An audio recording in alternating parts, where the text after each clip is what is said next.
sljedeća utrka je Beograda koja će se voditi od vikenda sljedeći. Vremenska prognoza.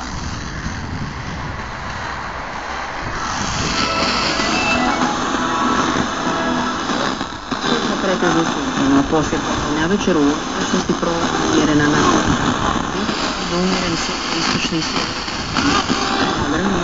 Uglavnom umjerena bura iz sjeveraca prema otvorenome moru, umjeren sjevero-zapadnjak.